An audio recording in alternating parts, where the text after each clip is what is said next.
Hello Chinatics! For today's video, ako muna ang magkukwento sa inyo ng summer outing namin dito sa Calayo Beach sa Batangas. Alam nyo, medyo matraffic ang biyahe papuntang Nasugbu. Pero, hindi naman namin to gaano naramdaman. Kasi naman, mas dama pa namin ang excitement ni Tita Ichens. Example number 1. Ito na po tayo. Kaibyang tunnel! Ay, nababasa ko! Balik ko! Kaibyang tunnel! Oh guys, look naman see naman like that. Oh, di ba? Ganda-ganda dito. Oh, ang ganda ng kuha ni Kuya. Parang sa country road, take me home. Hindi. At ito na nga, ang Kaibyang Tunnel, ang pinakamahabang subterranean tunnel dito sa Pilipinas. Nakikita niyo ba? Ayun na yun. Tiklat. Sige, yan. Video ka din. Ayun na guys. Oh, di ba? Oh my God. Pasensya na. First time. Oh, tingnan mo sila nag-picture. Gusto ko din ganyan. Achievement unlock. Oh, achievement unlock. Oh my God. Dati mas nakakaya dali. Ayan ang happy nila guys. Yay! We're here. Oh, dati mas nakakaya. Ay, ang saya. Ayan. Mami, hi. Oh my God. Oh, di ba? Oh, di ba? Ang saya. Ganda di ba yan? Oh. Mag-TV mo. Nga ako nga Di ba?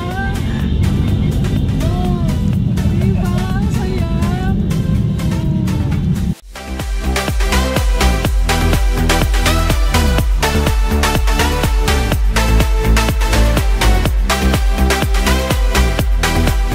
Ayan, matapos ang humigit kumulang na 3 oras na biyahe, nakarating na kami sa Sandbar Eco Beach Resort.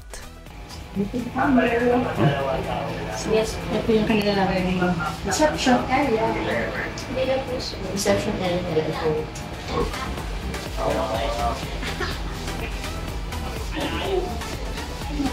Meron na reception area nila guys. Ayan o.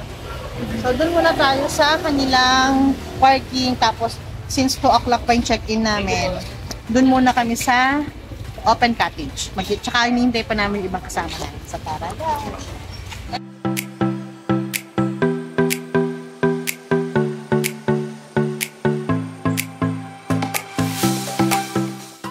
Ito yung parking nyo. Opo. Meron po doon puno na din. Maluwag din ang parking nila guys, di ba?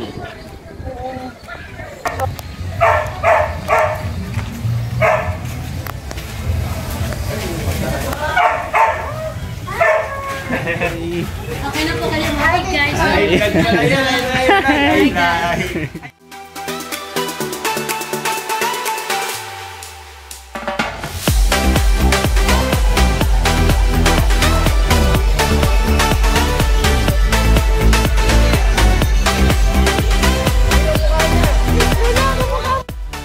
And with all that out of the way, pag-usapan naman natin ang accommodations ng Sandbar Eco Beach Resort.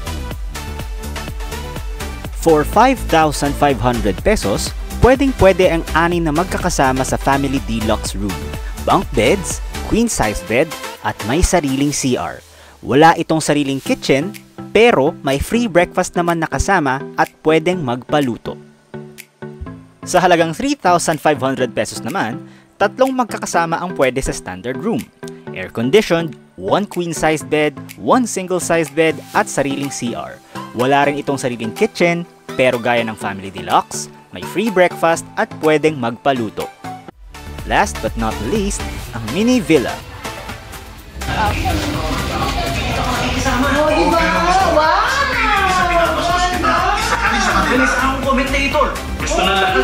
Sa mini villa, 8 ang pwedeng magkakasama sa napakaluwag na espasyo nito.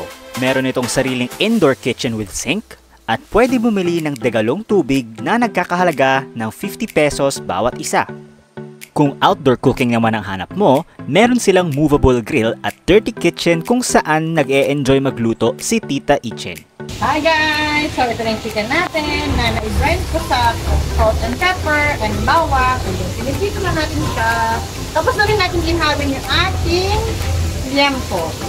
At yung iba, sunog. O, wag nga tingnan.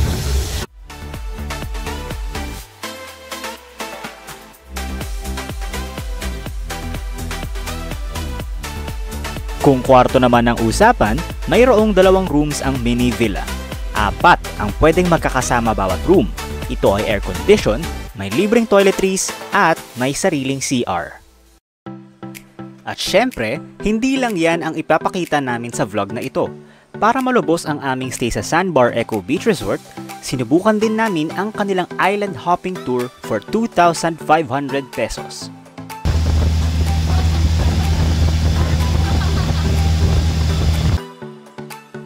Napakalinaw at malamig ang tubig sa first stop ng aming tour. Dito, marami ring turista ang nagtatampisaw at marami ring bangka ang nagdadala ng mga bisita sa isla na ito.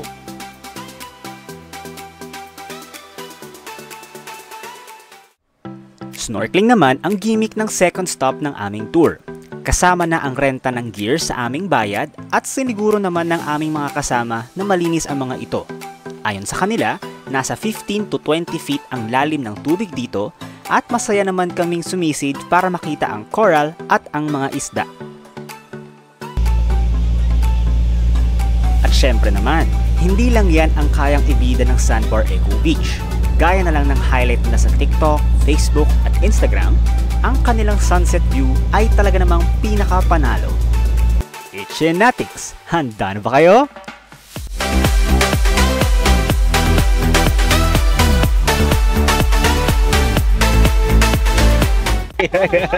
Ngayon pala makikita. Kanina pa kami nandito, so ngayon nakalang makikita. Oh, di ba? Sige, go! Ayan! Ano si Hops? Oo nga eh. Diba? Ay, hindi ba ako nagluluto ng dinner? Bahala sila na, Myla, ikaw na magluto ng dinner natin! Hi! Hi! O, diba ang lalo na namin? Ganda-ganda ang lamig. Natawa-tawa sa cellphone ko, baka malaglag! Baka mabasa! Wala! Joke lang. Pagkain, check. Sunset view, check. Water activities, check. Vibe, check. Tila naibigay naman ng Sandbar ang lahat ng hinahanap namin sa isang masaya at pangpamilyang summer outing. Pero syempre, bilang mga tumatangkilik sa ating lokal na turismo, gusto rin naman namin ipagpaalam ang mga bagay na pwede pang maipagpabuti ng resort na ito. Una, nagkaroon ng sunod-sunod na power outage sa 2 araw na nagstay kami sa resort. Ayon sa staff, nagkaroon daw ng problema ang kanilang generator kaya ito nangyari. Pangalawa, nagkaproblema naman ang drainage ng kanilang CR at naging malagim na malagim ang mga sumunod na pangyayari. Kaya naman, nakaapekto ito sa mga bisita at nagkaroon ng aberya sa mga cottages at rooms nila. Gayunpaman, naging attentive at accommodating naman ang kanilang staff para ayusin ang concern ng mga bisita sa resort sa abot ng kanilang makakaya. Kaya, isang malaking shoutout sa mga naggagawapuhan at naggagandahang staff ng Sandbar Eco Beach. Salamat po sa pag-aasikaso. Hi guys! Check out na kami. Ito na yung susi. Ano ba? Si Miss Jessica. Oh, say hi to my vlog. So, ito na guys. So, check out na kami.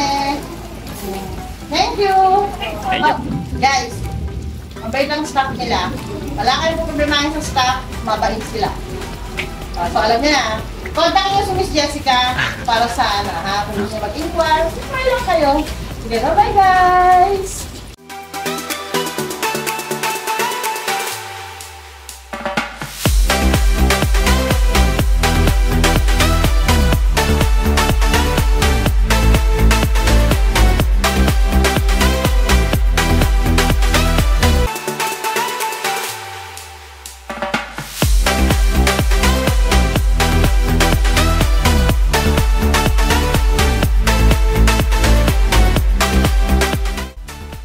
At yan na po nagtatapos ang ating biyahe.